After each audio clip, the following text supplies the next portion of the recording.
Hi everybody, welcome to Morbid Monday.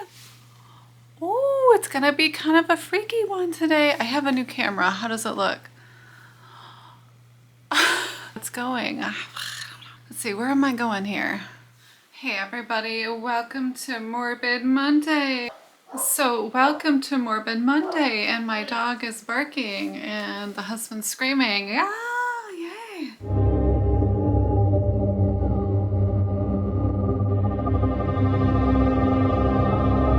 Well, today let's talk about green beer and blue flags. It's St. Paddy's Day post-mortem style. You know, I really like debunking things. I love diving into history. Hi everybody, Jody Genealogy. Today we're going to talk about the dark history of St. Paddy's Day. Woo! Let's see what we can find today. So let's dive into the history of St. Paddy's Day. Usually if there's like history involved, there's usually a little bit of darkness going on. For all my freaky dark history fans and history buffs alike, welcome in and let's talk about some history. Let's get slightly traumatized with some facts.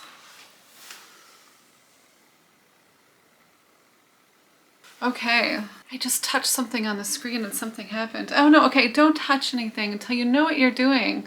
New camera, don't touch anything. What am I doing? Okay. Well, welcome back to the Dark History Show, where I love to ruin everybody's thoughts of how the holidays. Oh my goodness, I just love history. You never know what you're gonna find, right?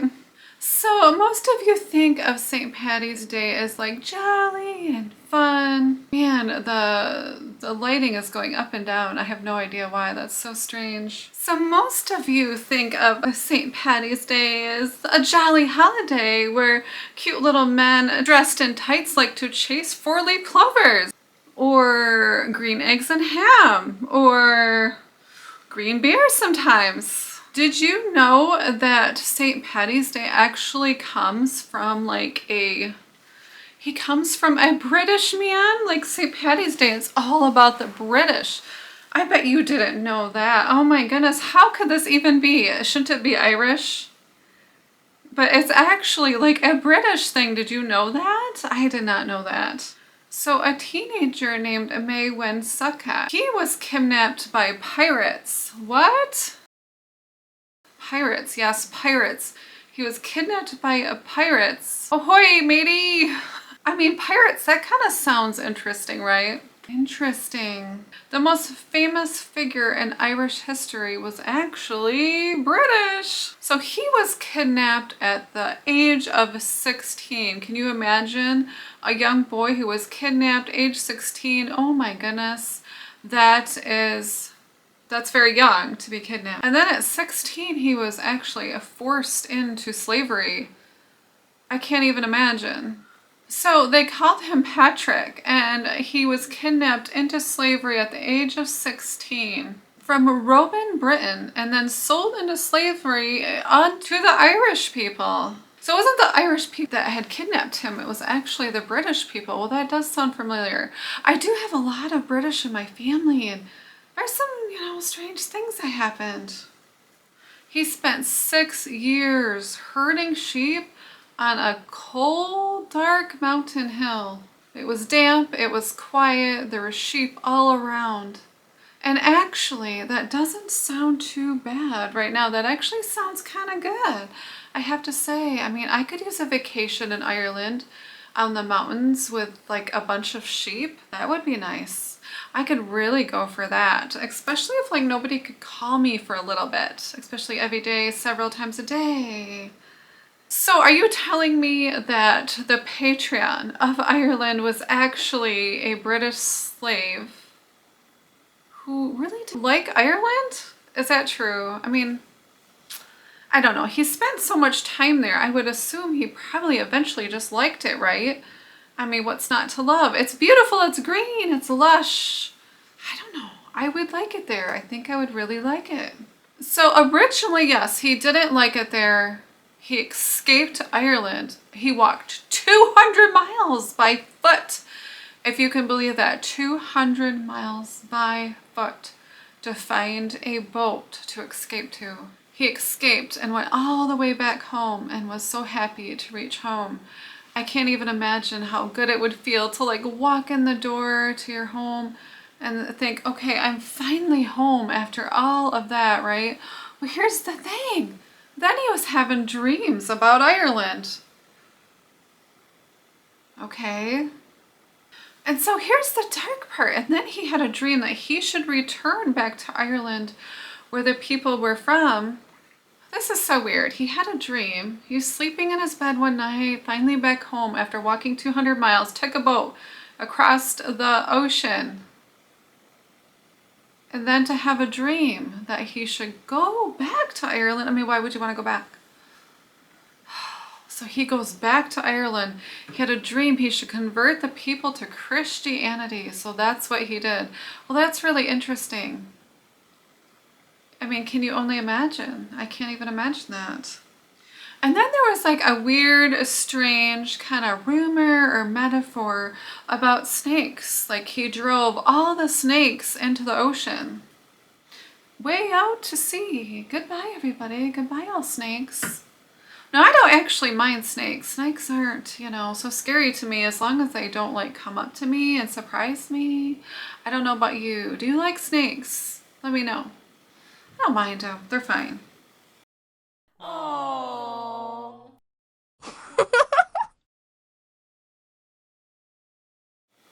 Although I don't want to see them eat. I mean, yuck. I mean, they don't eat vegetables, so I don't think. Maybe they do. I don't think they do. Now, here's the thing. Scientists say that there is absolutely no evidence of snakes being on this island at all. There's no fossils. There's no evidence of snakes from back then. So historians believe that snakes were actually like a metaphor, not like a real thing. It was actually like a metaphor for the pagans and the druids, kind of like the people that were being bad or not kind. And it was like kind of a metaphor to drive the snakes out. So snakes were actually like a metaphor for the people that were being snaky, like sneaky and stuff. You know what I'm saying? And they were kind of saying like the old systems were being converted and driven out and converted to Christianity, if that makes sense. The post-glacial climate from back then actually made it impossible. It was too cold for the snakes to actually live there. And zero fossil evidence. And I would think, you know, going by the sea, that there would be like a lot of fossils and stuff around, you would think. But there weren't any fossils. So I thought that was kind of interesting that there wasn't like fossils of snakes, but there was a lot of snake talk. So it's kind of interesting diving back and doing a little bit of he said, she said, and then combining it with actual scientific evidence. So that's kind of neat. You know, and it kind of makes me think it's strange. So we're all wearing green. Like today, I've got my Clover outfit on. So we're wearing green. And then I'm thinking, wait. So we're wearing green to celebrate driving out cultural differences? Oh man, is that what I'm doing? No, I'm just having fun. We're not celebrating cultural purging, okay? Let's just get that straight. And speaking of green, Patrick actually wore blue because that was the color for Ireland. They celebrated their traditions with blue. And they celebrated this until the rebellion in 1798. So that was like a long, long time ago. They used to wear blue. And then green came effect when they started celebrating like the Irish nationalism stuff. So that's kind of interesting, right? Just the changes of a nation. So if you were caught wearing green back in the early days, you might have gotten pinched for like a different reason. And then there was a dry holiday. It wasn't about the drinking. It was not about the drinking. I was actually surprised. I went to a couple of restaurants recently this week and there wasn't like a lot of celebrating of green. I was wearing green. Was I like the only one celebrating? I like to celebrate holidays. So there was actually a thing about the holiday of Irish people and being a dry holiday. And there was a big lie about the beef. What's up with the beef? Where's the beef? the manager. Where's the beef? So if you thought their tradition was about drinking, well, guess what? You're wrong. It's not about the drinking. Wait, don't we always, I mean, that's weird because I always make corned beef and cabbage with carrots every St. Patrick's Day. What? I actually didn't know that. I thought the corned beef was like the thing to make for St. Patty's Day. What do you like to eat for St. Patty's Day? What do you like to make? Green eggs and ham? I guess you could do that. Make like a green theme. That's always fun. And I didn't know this either. So it was a dry holiday and the pubs were actually all closed because it was like a religious obligation. So all the pubs were closed and it was definitely a dry holiday. And this went on into the 1970s. Wow. That's crazy. So wait a minute. So like when I was born, until I was born actually in the 70s, it was not like the holiday we have now. So that's really kind of strange how that happened like the last 40, 50 years, right? It totally changed. So there was no green eggs and ham and no green drinks. Interesting. No green drinks on St. Patty's Day, no green beer for St. Patty's Day. Did you know back in the day the Irish people actually preferred pork? They preferred pork for their holidays. So this tradition of corned beef actually started in New York City.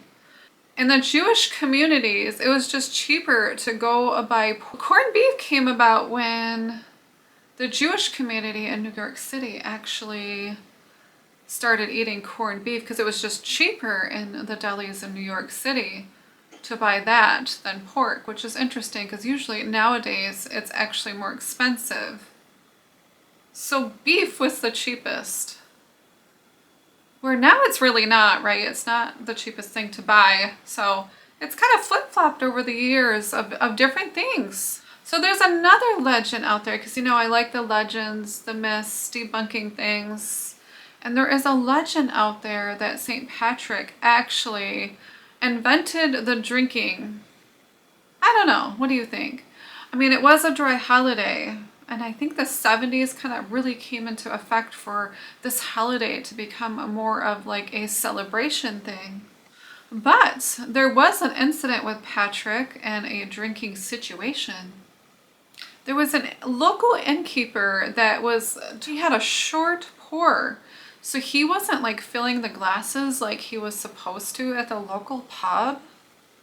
And it was said that the devil was living in the wine cellar and he was feeding on men's dishonesty. Wow, they really had imaginations back then. I have to say, what in the world?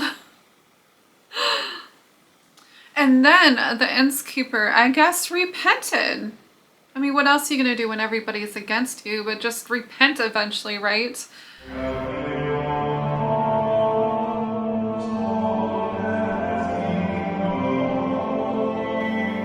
And then Patrick said, okay, let's celebrate. And henceforth have a full measure to celebrate the tradition. Now, there's also a very dark and grim situation that happened in Ireland. It was absolutely awful to read about. Now, there is a haunting reason why the actual green, as you see today, came into effect. It was from the Great Irish Potato Famine. It was awful. I read about it and it was so sad. Absolutely horrifying. It was also known as the Great Famine or the Great Hunger, Famine, the Great Famine. You get my drift. A period of mass starvation for the Irish people. There was starvation, there was a lot of disease, if you can only imagine. The worst year of the famine was 1847 and it became known as Black 47. The population of Ireland was about 8.5 million people, and it went all the way down to 4.4 million people. and over 1 million people quickly fled the country. Their families were dying. People they knew they were dying. They were in a lot of hunger, so they fled to different countries like America. It was one of the great exoduses out of Ireland, like a great escape. Food supplies were vanishing across Ireland, and people were just trying to survive and didn't know what to do. And if you think about it, there's a lot of really green, as you can see, green grass in Ireland. So the people were eating grass to try to stay alive. Historical records from Ireland show that people were dying in their homes or on the streets even, and their mouths were green from eating grass because that's all they were eating. Victims were found dead everywhere with green mouths. It's very sad. Very, very sad. So as we celebrate, there's also another extremely dark history going on there. Okay, let's try this again. Battery ran out. New camera. You definitely need a lot of batteries with this camera, or like a battery pack. And then I got up and like the whole set just fell over. Camera and all, brand new, first time. I probably should have like a different setup for this area because this is my cozy corner. I think I need like a real room to use. We'll get there. We will get there. We will get there. Okay. Now that I'm all frazzled, but not as frazzled as the potato famine, not as serious as that. So here's the irony of the great potato famine. So actually we're dyeing our food, right? We're dyeing our food to actually celebrate the potato famine and people dying. Is that for real? No, we're not celebrating that. We're just celebrating the Irish. We are celebrating the Irish. We are celebrating the Irish. It has nothing to do with that. It has nothing to do with it. Okay, so just moving along. It's not a holiday that honors people dying of starvation. So we're just gonna turn it around. So we're celebrating a British man from Ireland who de-snaked the country that there really weren't any snakes in. But this is the Irish culture, so we're gonna celebrate that. While wearing the wrong color, eating Jewish American food. I'm not sure where this holiday really came from. Because of basically a 1970s marketing pivot, which, you know, I say, hey, let's wear green and be happy. Sounds good to me. It's a great excuse to wear green and call yourself, oh, Jody, for the day. Oh, Jody, genealogy. Okay, sounds good. So salute to that. Have a great St. Patty's Day, everybody. Hopefully this camera did okay. We'll see. I'm sure there is some like strange, I'm sure there's some things I'm gonna have to do to make it probably look the way I want it to. I haven't even really touched it yet, honestly. So hopefully it recorded. Have a great, awesome St. Patty's Day, everybody, and have a great holiday wearing green and calling yourself, oh, something. Have an awesome holiday. Well, whatever the history, it's always great to celebrate and have some fun with the locals or just yourself. What do you like to do for St. Patty's Day? Tell me. Do you have a tradition that you like to do with your family or just yourself? I'd love to know. Leave in the comments and make sure to like and subscribe if you like dark history, other kinds of history, sometimes some great stories. I love to go out. Now that it's getting warmer, I can't wait to get out there and explore more around and find some great histories to share. I've got some planned. Okay, everybody, have a great day. Bye.